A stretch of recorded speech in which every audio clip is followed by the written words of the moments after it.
My dear friends and professionalist I Uday Singh advocate speaking. ನೀವೆಲ್ಲರೂ ಸಹ ನನ್ನ ಚಾನಲ್ ಅನ್ನು ನೋಡ್ತಾ ಇದ್ದೀರಿ ಅಂತ ನಾನು ಅಂದ್ಕೊಂಡಿದ್ದೀನಿ. ಶೇರ್ ಮಾಡಿ, ಲೈಕ್ ಮಾಡಿ, ಕಮೆಂಟ್ ಮಾಡಿ ಮತ್ತು ನನ್ನ ಚಾನಲ್ಗೆ ಸಬ್ಸ್ಕ್ರೈಬ್ ಆಗೋದನ್ನು ಮರಿಬೇಡಿ ಅಂತ ಹೇಳ್ತಾ ಇವತ್ತು ನಾನು ಇನ್ನೊಂದು ವಿಷಯವನ್ನು ಆಯ್ಕೆ ಮಾಡಿಕೊಂಡು ನಿಮ್ಮ ಮುಂದೆ ಬಂದಿದ್ದೀನಿ. ನಾನು ಇವತ್ತು ಆಯ್ಕೆ ಮಾಡ್ಕೊಂಡಿರ್ತಕ್ಕಂಥ ವಿಷಯ ಅಂತಂದ್ರೆ preliminary objections in return statement. ಲಿಖಿತ ಹೇಳಿಕೆ ಒಳಗಡೆ ಯಾವ ವಿಧವಾದಂತಹ ಪ್ರಾಥಮಿಕ ಅಬ್ಜೆಕ್ಷನ್ಸ್ ಗಳನ್ನ ನಾವು ರೈಸ್ ಮಾಡಬೇಕು ಎಂಬುದರ ಬಗ್ಗೆ ಈ ವಿಡಿಯೋ ಮೂಲಕ ಒಂದಿಷ್ಟು ತಿಳಿಸಲಿಕ್ಕೆ ಪ್ರಯತ್ನವನ್ನ ಮಾಡ್ತಾ ಇದ್ದೆ.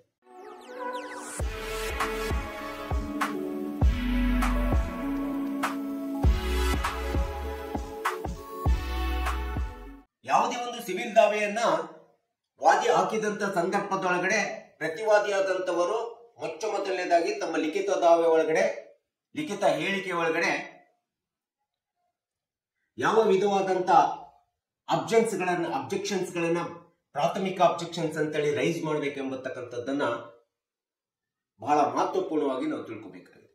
ಮೊಟ್ಟ ಮೊದಲನೆಯ ಅಬ್ಜೆಕ್ಷನ್, ಪ್ರಾಥಮಿಕ ಪ್ರಿಲಿಮಿನರಿ ಅಬ್ಜೆಕ್ಷನ್ಸ್, ಪ್ರತಿವಾದಿ ತನ್ನ ಲಿಖಿತ ಹೇಳಿಕೆ ಒಳಗಡೆ ರೈಸ್ ಮಾಡುವಂತ ಸಂದರ್ಭದೊಳಗಡೆ ದಾವೆ ಪಾರ್ಟ್ ಅಂಡ್ ಪಾರ್ಷಿಯಲ್ ಇದೆಯೋ ಇಲ್ಲೋ ಎಂಬತಕ್ಕಂಥದ್ದನ್ನು ನಾವು ನೋಡ್ಬೇಕಾಗುತ್ತೆ. ಅಂದ್ರೆ filing the part and partial civil suit by the plaintiff, either it is a maintainable in law or on fact ಅಂತ ಹೇಳಿ ಹೇಳಬೇಕು. ಸೊ ಇದು ಮೊಟ್ಟ ಮೊದಲನೇದಾಗಿ ಅಬ್ಜೆಕ್ಷನ್ಸ್ ಅನ್ನ ರೈಸ್ ಮಾಡಬೇಕು ಲಿಖಿತ ಹೇಳಿಕೆ ಒಳಗಡೆ. ಯಾಕಂದ್ರೆ part and partial suit either it is not maintainable in law or in fact ಎಂಬತಕ್ಕಂಥ ಅಬ್ಜೆಕ್ಷನ್ ಮೊಟ್ಟ ಮೊದಲನೇದಾಗಿ ರೈಸ್ ಮಾಡಬೇಕಾಗುತ್ತೆ. ಯಾಕಂದ್ರೆ ಯಾವುದೇ ಒಂದು ಸಿವಿಲ್ ದಾವೆಯನ್ನು ಹಾಕ್ಬೇಕಂದ್ರೆ ಭಾಗಶವಾದಂತಹ ದಾವೆ ಇರಬಾರ್ದು, ದಾವೆ ಸಂಪೂರ್ಣತೆ ಇರಬೇಕು. ಲೇಟ್ ಅಥವಾ ಪ್ಲೀಡಿಂಗ್ಸ್ ಸಂಪೂರ್ಣ ದಾವೆಯನ್ನ ಕವರ್ ಮಾಡಬೇಕು. ಆಗ ಮಾತ್ರ ಅದು ಕರೆಕ್ಟ್ ಆಗಿರ್ತದೆ. ಒಂದು ವೇಳೆ ಭಾಗಶವಾದಂತ ಭಾಗಶವಾಗಿ ದಾವೆ ಹಾಕಿದ್ರೆ ಇದು ಕಾನೂನಿನ ವ್ಯಾಪ್ತಿ ಒಳಗಡೆ ಮೇಂಟೈನ್ ಆಗುದಿಲ್ಲ ಎಂಬತಕ್ಕಂಥ ಅಬ್ಜೆಕ್ಷನ್ ಪ್ರಾಥಮಿಕವಾಗಿ ಲಿಖಿತ ಹೇಳಿಕೆಯಲ್ಲಿ ಹೇಳಬೇಕಾಗುತ್ತೆ. ಇದು ಪ್ರತಿ ಒಂದು ದಾವೆಯಲ್ಲಿ ಬಹಳ ಮಹತ್ವಪೂರ್ಣವಾದಂತ ಅಂಶ, ಪ್ರಿಲಿಮಿನರಿ ಅಬ್ಜೆಕ್ಷನ್ ಅಂತೇಳಿ ನಾವು ಹೇಳ್ತೀವಿ. ಇನ್ನು ಎರಡನೇ ಒಂದು ಅಬ್ಜೆಕ್ಷನ್ ಅನ್ನ ರಿಟರ್ನ್ ಸ್ಟೇಟ್ಮೆಂಟ್ ಒಳಗಡೆ ಪ್ರತಿವಾದಿಯಾದಂತವರು ರೈಸ್ ಮಾಡುವಂತ ಅಂಶ ಅಂತಂದ್ರೆ ನಾನ್ ಜೆಂಡರ್ ಅಂಡ್ ಮಿಸ್ ಜೆಂಡರ್ ಅಂತ ಹೇಳ್ತೀವಿ. ನಾನ್ ಜೆಂಡರ್ ಅಂಡ್ ಮಿಸ್ ಜೆಂಡರ್ ಅಂದ್ರೆ ಆರ್ಡರ್ 1 CPC 1908 ಅಡಿ ಒಳಗಡೆ ವಾದಿ ಯಾವುದೇ ಒಂದು ಸಿವಿಲ್ ದಾವೆಯಲ್ಲಿ ಹಾಕಿದಂತ ಸಂದರ್ಭ ಅದು suit for partition separate possession ಅನ್ನ ನ್ಯಾಯಾಲಯದಲ್ಲಿ ಹೂಡಿದಂತ ಸಂದರ್ಭದೊಳಗಡೆ ನೆಸೆಸರಿ ಪಾರ್ಟೀಸ್ ಮತ್ತು ನೆಸೆಸರಿ ಪ್ರಾಪರ್ಟಿಯನ್ನ ಇನ್ಕ್ಲೂಡ್ ಮಾಡಿದಾರೋ ಇಲ್ಲೋ ಎಂಬತಕ್ಕಂಥದ್ದನ್ನು ನೋಡತಕ್ಕಂಥದ್ದು ತುಂಬಾ ಅವಶ್ಯಕತೆ ಇದೆ. ಇದು ಒಂದು ಅತಿ ಪ್ರಮುಖವಾದಂತಹ ಪ್ರಿಲಿಮಿನರಿ ಅಬ್ಜೆಕ್ಷನ್ ಆಗ್ತದೆ ರಿಟರ್ನ್ ಸ್ಟೇಟ್ಮೆಂಟ್ ಅಲ್ಲಿ. ಅಂದ್ರೆ ದಾವೆ ಒಳಗಡೆ ಯಾರ್ಯಾರ ಹಕ್ಕಿದೆ, ಯಾರ್ಯಾರನ್ನ ದಾವೆಯಲ್ಲಿ ತರಬೇಕು, ಪಾರ್ಟೀಸ್ ಗಳನ್ನ ತರಬೇಕು, ತಂದಿದಾರೋ ಇಲ್ಲೋ ಅನ್ನೋದನ್ನು ನೋಡ್ಬೇಕು. ಮತ್ತು ವಾದಿ ಮತ್ತು ಪ್ರತಿವಾದಿಗಳಿಗೆ ಇರ್ತಕ್ಕಂಥ ಆಸ್ತಿಯ ಹಕ್ಕೇನಿದೆ, ಆ ಆಸ್ತಿ ಹಕ್ಕನ್ನ ಎಲ್ಲರ ಹಕ್ಕನ್ನ ದಾವೆಯಲ್ಲಿ ಬಂದಿದೆ ಇಲ್ಲೋ, ಮತ್ತು ಎಲ್ಲರೂ ಕ್ಲೈಮ್ ಮಾಡುವಂತ ಪ್ರಾಪರ್ಟಿ, ಎಂಟೈರ್ ಪ್ರಾಪರ್ಟಿನ ದಾವೆ ಒಳಗಡೆ ತಂದಿದ್ದಾರೋ ಇಲ್ಲೋ ಎಂಬತಕ್ಕಂಥದ್ದನ್ನ ನಾವು ನೋಡ್ಬೇಕಾಗುತ್ತೆ. ತುಂಬಾ ಅವಶ್ಯಕತೆ ಇರ್ತಕ್ಕಂಥ ಪಕ್ಷಕಾರರನ್ನ ಮತ್ತು ತುಂಬಾ ಅವಶ್ಯಕತೆ ಇರ್ತಕ್ಕಂಥ ದಾವೆಗೆ ಅವಶ್ಯಕತೆ ಇರ್ತಕ್ಕಂಥ ಎಲ್ಲ ಆಸ್ತಿಯನ್ನ, ಹಕ್ಕಿನ ಆಸ್ತಿಯನ್ನ, ಷೇರಿನ ಆಸ್ತಿಯನ್ನ ದಾವೆ ಒಳಗಡೆ ತಂದಿದ್ದಾರೋ ಇಲ್ಲೋ ಎಂಬತಕ್ಕಂಥದ್ದನ್ನ ನೋಡ್ಬೇಕಾಗುತ್ತೆ. ಇದು ಒಂದು ಅತಿ ಪ್ರಮುಖವಾದಂತ ಪ್ರಿಲಿಮಿನರಿ ಅಬ್ಜೆಕ್ಷನ್ ಆಗ್ತದೆ WS ನಲ್ಲಿ ಅಥವಾ ರಿಟರ್ನ್ ಸ್ಟೇಟ್ಮೆಂಟ್ ನಲ್ಲಿ. ಇನ್ನು ಮೂರನೇ ಒಂದು ಅಂಶ ಅಂತಂದ್ರೆ ಕಾಸ್ ಆಫ್ ಆಕ್ಷನ್. ಯಾಕಂದ್ರೆ ಯಾವುದೇ ಒಂದು ದಾವೆಯನ್ನ ವಾದಿ ಹೂಡಿದಂತ ಸಂದರ್ಭದೊಳಗಡೆ ಪ್ರತಿವಾದಿ ಮೊಟ್ಟ ಮೊದಲನೇದಾಗಿ ತನ್ನ ಪ್ರಾಥಮಿಕ ಅಬ್ಜೆಕ್ಷನ್ ಅನ್ನ ರೈಸ್ ಮಾಡಬೇಕಾದ್ರೆ ಕಾಸ್ ಆಫ್ ಆಕ್ಷನ್ ಅನ್ನು ನೋಡ್ಬೇಕಾಗುತ್ತೆ. ಕಾಸ್ ಆಫ್ ಆಕ್ಷನ್ ಅಂತಂದ್ರೆ ರೈಟ್ ಟು ಸೂ. ಅಂದ್ರೆ ರೈಟ್ ಟು ಸೂ ಅಂತಂದ್ರೆ ಈ ಒಂದು ಆಸ್ತಿಯಲ್ಲಿ ದಾವೆಯಲ್ಲಿ ಆಸ್ತಿಯನ್ನು ತರ್ತಾರೆ, ಆ ಆಸ್ತಿ ಮೇಲೆ ಯಾವುದೋ ಒಬ್ರು ಹಕ್ಕಿರ್ತದೆ, ಅವರ ಹಕ್ಕನ್ನ ಬಿಟ್ಬಿಟ್ಟು ಅಥವಾ ತಮ್ಮ ದಾವೆಯಲ್ಲಿ ತಾವು ಹಾಕಿದಂತ ದಾವೆ ಮೇಲೆ ತಮ್ಮ ಆಸ್ತಿಯನ್ನ ಬಿಟ್ಬಿಟ್ಟು, ತಮಗೆ ಬಂದಿರತಕ್ಕಂಥ ಆಸ್ತಿಯನ್ನು ಬಿಟ್ಬಿಟ್ಟು, ತಾವು ತೆಗೆದುಕೊಂಡಿರ್ತಕ್ಕಂಥ ಆಸ್ತಿಯನ್ನು ಬಿಟ್ಟು ಅಥವಾ ತಾವು ಅನುಭವಿಸುವಂತ ಆಸ್ತಿಯನ್ನು ಬಿಟ್ಬಿಟ್ಟು ಪ್ರತಿವಾದಿಗೆ ಎಲ್ಲಿ ಇರ್ತಕ್ಕಂಥ ಆಸ್ತಿಗಷ್ಟೇ ಕ್ಲೈಮ್ ಕೇಳುವಂತದ್ದೇನಿದೆಯಲ್ಲ, ಇದು violation of the cos of action ಆಗ್ತದೆ ಯಾವುದೇ ಒಂದು ಸಿವಿಲ್ ದಾವೆ ಒಳಗಡೆ. ಅದು ಪಾರ್ಟಿಷನ್ ಶೂಟ್ ಇರ್ಬೋದು, ಇನ್ಯಾವುದೇ ಶೂಟ್ ಇರ್ಬೋದು. ಅಂದ್ರೆ ಬೇರೆಯವರ ಹಕ್ಕನ್ನ ಅಲ್ಲಿ ಅವರಿಗೂ ಹಕ್ಕಿದೆ, ಅವರು ಸಹ ಇದರಲ್ಲಿ ಪಾಲುದಾರರಾಗಿದ್ದಾರೆ, ಕೋವನರಾಗಿದ್ದಾರೆ ಎಂಬತಕ್ಕಂಥದ್ರ ಬಗ್ಗೆ ಸ್ಪಷ್ಟವಾಗಿ ರೈಟ್ ಟು ಸೂ ಅನ್ನು ತೋರಿಸಬೇಕಾಗುತ್ತೆ. ದಾವೆಯನ್ನು ಹೂಡುವಂತ ಸಂದರ್ಭದಲ್ಲಿ ದಾವೆಗೆ ಸಂಬಂಧಪಟ್ಟಂತ ವಾದಿ ಆಗ್ತಿರ್ತಾನೆ, ಆದ್ರೆ ಪ್ರತಿವಾದಿಯ ಹಕ್ಕು ಸಹ ಇಲ್ಲಿರ್ತದೆ. ಪ್ರತಿವಾದಿ ಕೇಳುವಂತ ಕ್ಲೈಮಿನ ಹಕ್ಕನ್ನ ಬಿಟ್ಬಿಟ್ಟು, ಆ ಪ್ರಾಪರ್ಟಿಯನ್ನು ಬಿಟ್ಬಿಟ್ಟು, ಒಂದಿಷ್ಟು ಪ್ರಾಪರ್ಟಿಯನ್ನ ಬಿಟ್ಬಿಟ್ಟು ಉಳಿದಂತ ಪ್ರಾಪರ್ಟಿಗೆ, ಪ್ರತಿವಾದಿಯ ಮೇಲೆ ಇರ್ತಕ್ಕಂಥ ಅನುಭವದಲ್ಲಿ ಇರ್ತಕ್ಕಂಥ ಪ್ರಾಪರ್ಟಿಗೆ ಅಷ್ಟೇ ತಾನು ಕ್ಲೈಮ್ ಮಾಡ್ತಕ್ಕಂಥ ಏನಿದೆಯಲ್ಲ, ಆ ರೀತಿ ಏನಾದರೂ ದಾವೆ ಹೂಡಿದ್ರೆ ದಾವೆ ಹೂಡಿದ ದಿನಾಂಕದಿಂದ ಹಿಡಿದು ಬಿಟ್ಟು ಹಾಕಿದಂತ ಆಸ್ತಿ ಏನಿದೆಯಲ್ಲ, ಆ ಬಿಟ್ಟಂತ ಆಸ್ತಿ ಮೇಲೆ ಕಾಸ್ ಆಫ್ ಆಕ್ಷನ್ ಅರೈಸ್ ಆಗುವುದಿಲ್ಲ. ಈ ರೀತಿ ಕಾಸ್ ಆಫ್ ಆಕ್ಷನ್ ಅರೈಸ್ ಆಗುವುದಿಲ್ಲ ಎಂಬತಕ್ಕಂಥದ್ದನ್ನ ಪ್ರತಿವಾದಿ ತನ್ನ ಲಿಖಿತ ಹೇಳಿಕೆಯಲ್ಲಿ ಪ್ರಾಥಮಿಕ ಅಬ್ಜೆಕ್ಷನ್ ಅಂತೇಳಿ ತೆಗೆದುಕೋಬೇಕಾಗುತ್ತೆ. ಇದು ಒಂದು ತುಂಬಾ ಪ್ರಮುಖವಾದಂತ ಅಂಶ. ಇನ್ನು 4ನೇದಂತಂದ್ರೆ ಜೂರಿಸ್ಡಿಕ್ಷನ್ ಆಫ್ ದ ಕೋರ್ಟ್ ಅಂತ ಹೇಳ್ತೀವಿ. ವಾದಿ ಒಂದು ಸಿವಿಲ್ ದಾವೆಯನ್ನು ಹಾಕಿದ್ದಾನೆ ಅಂದಾಗ ನ್ಯಾಯಾಲಯದೊಳಗಡೆ ಪ್ರತಿವಾದಿಯಾದಂತವರು ತಮ್ಮ ಹೇಳಿಕೆ ಒಳಗಡೆ ಆ ದಾವೆ ಜೂರಿಸ್ಡಿಕ್ಷನ್ ಆಫ್ ದ ಕೋರ್ಟಿನ ವ್ಯಾಪ್ತಿ ಒಳಗಡೆ ಬಂದಿದೆಯೋ ಇಲ್ಲೋ, ಹಾಕಿದಾರೋ ಇಲ್ಲೋ ಎಂಬತಕ್ಕಂಥದ್ದನ್ನ ಪ್ರಾಥಮಿಕವಾಗಿ ಅಬ್ಜೆಕ್ಷನ್ ರೈಸ್ ಮಾಡಬೇಕಾಗುತ್ತೆ. ಜೂರಿಸ್ಡಿಕ್ಷನ್ ಆಫ್ ದ ಕೋರ್ಟ್ ಅಂದ್ರೆ ನ್ಯಾಯಾಂಗದ ಕಾರ್ಯವ್ಯಾಪ್ತಿ. ಯಾವುದೇ ಒಂದು ದಾವೆಯನ್ನು, ಸಿವಿಲ್ ದಾವೆಯನ್ನು ಹೂಡಬೇಕಾದ್ರೆ ಅದು ಪಾರ್ಟಿಷನ್ ಶೂಟ್ ಇರ್ಬೋದು, ಇನ್ಯಾವುದೇ ಶೂಟ್ ಇರ್ಬೋದು, ಹೂಡುವಂತ ಸಂದರ್ಭದೊಳಗಡೆ ಅದು ಸೀನಿಯರ್ ಡಿವಿಷನ್ ಗೆ ಹೂಡಬೇಕಾಗುತ್ತದೆ. ಇವರು JMFC ಕೋರ್ಟ್ ನಲ್ಲಿ ಹಾಕ್ಬಿಟ್ಟಿರ್ತಾರೆ. ಸೊ ಇಂಥ ಸಂದರ್ಭದೊಳಗಡೆ the principles of the pecuniary jurisdiction it will be attract ಆಗ್ತದೆ ಕೇಸ್ ಮೇಲೆ, ದಾವೆ ಮೇಲೆ, ವಾದಿ ಹೂಡಿದಂತ ದಾವೆ ಒಳಗಡೆ. ಸೊ ಹೀಗೆ ಪೆಕ್ಯುನಿಯರಿ ಜೂರಿಸ್ಡಿಕ್ಷನ್ ಅಟ್ರಾಕ್ಟ್ ಆಗಿದೆ ಇಲ್ಲೋ ದಾವೆ ಮೇಲೆ ಎಂಬತಕ್ಕಂಥದ್ದನ್ನ ಪ್ರತಿವಾದಿಯಾದಂತವರು ತಮ್ಮ ಹೇಳಿಕೆ ಒಳಗಡೆ, ಪ್ರತ್ಯುತ್ತರದೊಳಗಡೆ ಪ್ರಾಥಮಿಕ ಅಬ್ಜೆಕ್ಷನ್ ಅಂತೇಳಿ ತೋರಿಸ್ಕೊಳ್ಬೇಕಾಗುತ್ತೆ. ಇದು ಜೂರಿಸ್ಡಿಕ್ಷನ್ ಆಫ್ ದ ಕೋರ್ಟ್ ಅಂತೇಳಿ ಒಂದು ಅತಿ ಪ್ರಮುಖವಾದಂತ ಅಂಶ ಆಗ್ತದೆ. ಸೊ ಅಂದ್ರೆ ವಾದಿ ಹಾಕಿರುವಂತ ದಾವೆ ಯಾವ ನ್ಯಾಯಾಲಯದ ಕಾರ್ಯವ್ಯಾಪ್ತಿಗೆ ಸಂಬಂಧಪಟ್ಟಿದೆಯೋ ಆ ನ್ಯಾಯಾಲಯದ ಕಾರ್ಯವ್ಯಾಪ್ತಿಯಲ್ಲಿ ದಾವೆಯನ್ನು ಹಾಕಿರ್ಬೇಕಾಗುತ್ತೆ. ಆ ನ್ಯಾಯಾಲಯದ ಕಾರ್ಯವ್ಯಾಪ್ತಿಯನ್ನು ಬಿಟ್ಟು ಅಥವಾ ಉಲ್ಲಂಘನೆ ಮಾಡಿ ಇನ್ಯಾವುದೋ ನ್ಯಾಯಾಲಯದ ಕಾರ್ಯವ್ಯಾಪ್ತಿಗೆ, ಆ ದಾವೆಯ ಕಾರ್ಯವ್ಯಾಪ್ತಿಗೆ ಒಳಪಡದೆ ಇರ್ತಕ್ಕಂಥ ನ್ಯಾಯಾಂಗದ ಕಾರ್ಯವ್ಯಾಪ್ತಿ ಒಳಗಡೆ ದಾವೆ ಹಾಕಿದಂತ ಸಂದರ್ಭದೊಳಗಡೆ ಪೆಕ್ಯುನಿಯರಿ ಜೂರಿಸ್ಡಿಕ್ಷನ್ ಅಂತೇಳಿ ನಾವು ಈ ಪ್ರಿನ್ಸಿಪಲ್ಸ್ ಅನ್ನ ಅಟ್ರಾಕ್ಟ್ ಮಾಡಬೇಕಾಗುತ್ತೆ. ಇದು ಒಂದು ಅತಿ ಪ್ರಮುಖವಾದಂತ ಪ್ರಾಥಮಿಕ ಅಬ್ಜೆಕ್ಷನ್ ಅಂತೇಳಿ ರಿಟರ್ನ್ ಸ್ಟೇಟ್ಮೆಂಟ್ ಅಲ್ಲಿ ತೆಗೆದುಕೊಳ್ಳೋದು ಸಹಜವಾಗಿ ನಾವು ನೋಡ್ತಾ ಇದ್ದೀವಿ. ಇನ್ನು ಒಂದು 5ನೇ ಒಂದು ಅತಿ ಪ್ರಮುಖವಾದಂತ ಪ್ರಿಲಿಮಿನರಿ ಅಬ್ಜೆಕ್ಷನ್ ಅಂತಂದ್ರೆ ರಿಟರ್ನ್ ಸ್ಟೇಟ್ಮೆಂಟ್ ನಲ್ಲಿ ರೈಸ್ ಮಾಡುವಂತದ್ದು ಪ್ರತಿವಾದಿಗಳು ಇನ್ಸಫಿಸಿಯಂಟ್ ಕೋರ್ಟ್ ಫೀ. ನಾವು ಸಹಜವಾಗಿ ರಿಟರ್ನ್ ಸ್ಟೇಟ್ಮೆಂಟ್ ಅನ್ನ ಸಬ್ಮಿಟ್ ಮಾಡುವಂತ ಸಂದರ್ಭದೊಳಗಡೆ ನಾವು ಈ ಅಂಶವನ್ನ ಸಹಜವಾಗಿ ತೆಗೆದುಕೊಳ್ತೀವಿ. ಆದ್ರೆ ಇದನ್ನ ಸಹಜವಾಗಿ ತೆಗೆದುಕೊಳ್ಳುವಂತದ್ದಲ್ಲ. ಇದನ್ನ ನಾವು ಪ್ಲೇಂಟ್ ಅನ್ನ ಮತ್ತು ಪ್ಲೀಡಿಂಗ್ಸ್ ಅನ್ನ ಅವಲೋಕನ ಮಾಡಿ, ಜೂರಿಸ್ಡಿಕ್ಷನ್ ಆಫ್ ಕೋರ್ಟ್ ಅನ್ನ ಅವಲೋಕನ ಮಾಡಿ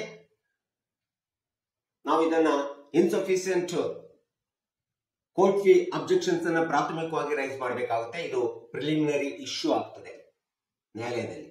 ವಾದಿ ಒಂದು ಸಿವಿಲ್ ದಾವೆಯನ್ನು ಹಾಕಿದಂತ ಸಂದರ್ಭದಲ್ಲಿ ಪಾರ್ಟಿಷನ್ ಶೂಟ್ ಅನ್ನು ತೆಗೆದುಕೊಳ್ಳೋಣ ಎಕ್ಸಾಂಪಲ್ ಆಗಿ. ಯಾವುದೇ ಕೋರ್ಟ್ ಫೀ ಅನ್ನು ಕಟ್ಟಬೇಕಾದ್ರೆ consideration of the court fee ಮಾಡಬೇಕಾದ್ರೆ consideration of the jurisdiction and as well as the property valuation both it has to be considered. ನ್ಯಾಯಾಲಯದ ಕಾರ್ಯವ್ಯಾಪ್ತಿ ಒಳಗಡೆ ದಾವೆ ಬಂದಿದೆಯೋ ಇಲ್ಲೋ ಅಂತೇಳಿ ನೋಡ್ಕೋಬೇಕು, ಮತ್ತು ದಾವೆಯಲ್ಲಿ ನಾವೇನು ಪ್ರಾಪರ್ಟಿಯನ್ನು ಹಾಕಿದೆಯೋ ಆ ಪ್ರಾಪರ್ಟಿನ ವ್ಯಾಲ್ಯೂಯೇಷನ್ ಅನ್ನು ನೋಡಬೇಕಾಗುತ್ತೆ. ಎರಡನ್ನ ಪರಿಗಣಿಸಿ ಕೋರ್ಟ್ ಫೀ ಅನ್ನು ತುಂಬಬೇಕಾಗುತ್ತೆ. Jurisdiction of the court it has to be considered and property valuation it has to be considered. Both it has to be simultaneously considered and we have to decide the court fee. That is a perfect court fee and consideration of the court fee ಅಂತ ಹೇಳುತ್ತೆ. ಒಂದು ವೇಳೆ ನಾವು court fee ಅನ್ನು ಉಳಿಸಲಿಕ್ಕೋಸ್ಕರ jurisdiction court ಅನ್ನ ಬೇರೆ ಮಾಡಿ, valuation of ಪ್ರಾಪರ್ಟಿನ ಬೇರೆ ಮಾಡಿ, ಜೂರಿಸ್ಡಿಕ್ಷನ್ ಕನ್ಸಿಡರ್ಡ್ ಬೇರೆ ಮಾಡಿದ್ವಿ, ವ್ಯಾಲ್ಯೂಯೇಷನ್ ಪ್ರಾಪರ್ಟಿನ ಬೇರೆ ಮಾಡಿಬಿಟ್ಟು ನಾವೇನಾದ್ರೂ ದಾವೆಯನ್ನು ಹಾಕ್ಬಿಟ್ಟು if you have to pay the court fee as per the consideration of the jurisdiction ಅಂತೇಳಿ ಒಂದೇ ಕನ್ಸಿಡರೇಷನ್ ಮಾಡಿಬಿಟ್ಟು ಅಂಡರ್ ವ್ಯಾಲ್ಯೂಯೇಷನ್ ಮಾಡ್ತಕ್ಕಂಥದ್ದು. ಈ ರೀತಿ ಅಂಡರ್ ವ್ಯಾಲ್ಯೂಯೇಷನ್ ಕೋರ್ಟ್ ಫೀ ಮಾಡಿಬಿಟ್ಟು ನಾವೇನಾದ್ರೂ ಕೋರ್ಟ್ ಫೀಯನ್ನ ಉಳಿಸ್ಲಿಕ್ಕೋಸ್ಕರ ಪ್ರಾಪರ್ಟಿ ವ್ಯಾಲ್ಯೂಯೇಷನ್ ಅನ್ನ ಕಂಪ್ಲೀಟ್ ಪ್ರಾಪರ್ಟಿ ವ್ಯಾಲ್ಯೂಯೇಷನ್ ತೆಗೆದುಕೊಳ್ಳದೆ ನಾವು ದಾವೆಯನ್ನು ಹಾಕಿದಂತ ಸಂದರ್ಭದಲ್ಲಿ ಲಿಖಿತ ಹೇಳಿಕೆ ಒಳಗಡೆ ಪ್ರತಿವಾದಿಯಾದಂತವರು ಇನ್ಸಫಿಷಿಯಂಟ್ ಕೋರ್ಟ್ ಫೀ ಎಂಬತಕ್ಕಂಥ ಪ್ರಾಥಮಿಕ ಅಬ್ಜೆಕ್ಷನ್ ಅನ್ನು ರೈಸ್ ಮಾಡತಕ್ಕಂಥದ್ದು ತುಂಬಾ ಟೆಕ್ನಿಕಲ್ ಪಾಯಿಂಟ್ ಆಗ್ತದೆ. ಇದು ಒಂದು ಅತಿ ಪ್ರಮುಖವಾದಂತಹ ಪ್ರಿಲಿಮಿನರಿ ಇಶ್ಯೂ ಆಗ್ಲಿಕ್ಕೆ ಸಾಧ್ಯ ಆಗ್ತದೆ ಅಂತೇಳಿ ನಾವು ಹೇಳಬೇಕಾಗುತ್ತೆ. So insufficient court fee also one of the preliminary objection ಅಂತೇಳಿ ಹೇಳ್ಬೋದು. Next fact of the case. ಈ ಫ್ಯಾಕ್ಟ್ ಆಫ್ ದ ಕೇಸ್ ಅಂದ ತಕ್ಷಣ ಯಾವುದೇ ದಾವೆಯನ್ನ ವಾದಿ ಹೂಡಿದಂತ ಸಂದರ್ಭದೊಳಗಡೆ case is a maintainable not maintainable either in law or in the fact ಅಂತೇಳಿ ಹೇಳ್ತೀವಿ ನಾವು. ಅಂದ್ರೆ ವಾದಿ ಹೂಡಿದಂತ ದಾವೆ ಕಾನೂನುಬದ್ಧವಾಗಿಯೂ ಇಲ್ಲ ಮತ್ತು ವಾಸ್ತವಾಂಶ ಅಂಶಗಳನ್ನು ಸಹ ಸತ್ಯಾಂಶದಿಂದಲೂ ಸಹ ಕೂಡಿಲ್ಲ ಅಂತೇಳಿ ನಾವು ಪ್ರಾಥಮಿಕವಾಗಿ ರಿಟರ್ನ್ ಸ್ಟೇಟ್ಮೆಂಟ್ ನಲ್ಲಿ ಅಬ್ಜೆಕ್ಷನ್ ತೆಗೆದುಕೋಬೇಕಾಗುತ್ತೆ. ಯಾವಾಗ ದಾವೆ ಕಾನೂನುಬದ್ಧವಾಗಿಲ್ಲ ಮತ್ತು ಸತ್ಯಾಂಶದಿಂದ ಕೂಡಿಲ್ಲ ಅಂತಂದ್ರೆ ಕೆಲವೊಂದು ಸಂದರ್ಭದಲ್ಲಿ ಏನ್ ಮಾಡ್ತಾರೆ ಅಂತಂದ್ರೆ ವಾದಿಗಳು ದಾವೆಯನ್ನು ಹೂಡಿದಂತ ಸಂದರ್ಭದೊಳಗಡೆ some material facts of the documents ಗಳನ್ನ ಬಿಟ್ಬಿಟ್ಟು ಬರೀ ಪ್ಲೇಂಟ್ ಅಂತ ಪ್ಲೇಡಿಂಗ್ಸ್ ನಲ್ಲಿ ತೆಗೆದುಕೊಂಡಿರ್ತಾರೆ. ಪ್ಲೇಂಟ್ ಮತ್ತು ಪ್ಲೇಡಿಂಗ್ಸ್ ಗಳನ್ನ ತಯಾರು ಮಾಡಿರ್ತಾರೆ. ದಾವೆಯಲ್ಲಿ ಬರ್ತಕ್ಕಂಥ ವಾದಿ ಮತ್ತು ಪ್ರತಿವಾದಿಗೆ ಇರ್ತಕ್ಕಂಥ ಪ್ರಾಪರ್ಟಿ ರೈಟ್ಸ್ ಏನಿದೆ, ಶೇರ್ಸ್ ರೈಟ್ಸ್ ಏನಿದೆ, ಆ ರೈಟ್ಸ್ ಬಗ್ಗೆ ಹೇಳದೆ ಅಥವಾ ಆ ಒಂದು ಹೇಳಿದಂತ ಹೇಳಿಕೆ ಒಳಗಡೆ ಪ್ಲೇಂಟ್ಸ್ ನಲ್ಲಿ ಹೇಳಿದಂತ ಹೇಳಿಕೆ ಪ್ರಕಾರ ಪ್ರಾಪರ್ಟಿಯನ್ನ ಮೆಟೀರಿಯಲ್ ಡಾಕ್ಯುಮೆಂಟ್ಸ್ ಗಳಾಗಿ ತಂದಿರುವುದಿಲ್ಲ ಅಥವಾ ಮೆಟೀರಿಯಲ್ ಡಾಕ್ಯುಮೆಂಟ್ಸ್ ಗಳು ತಂದಿದ್ರು ಕೂಡ ಅವುಗಳನ್ನ ಫಾಲ್ಸ್ ಆಗಿ ಪ್ಲೀಡಿಂಗ್ಸ್ ಮಾಡತಕ್ಕಂಥದ್ದು ಇರ್ತದೆ. ಸೊ ಇಂಥ ಸಂದರ್ಭದಲ್ಲಿ the case is a maintainable either in law or in fact, yes or no ಎಂಬತಕ್ಕಂಥದ್ದನ್ನ ಪ್ರತಿವಾದಿಯಾದಂತವರು ತಮ್ಮ ರಿಟರ್ನ್ ಸ್ಟೇಟ್ಮೆಂಟ್ ಒಳಗಡೆ ಪ್ರಿಲಿಮಿನರಿ ಅಬ್ಜೆಕ್ಷನ್ಸ್ ಆಗಿ ತೆಗೆದುಕೊಂಡ್ರೆ ತುಂಬಾ ಅವಶ್ಯಕತೆ ಆಗ್ತದೆ.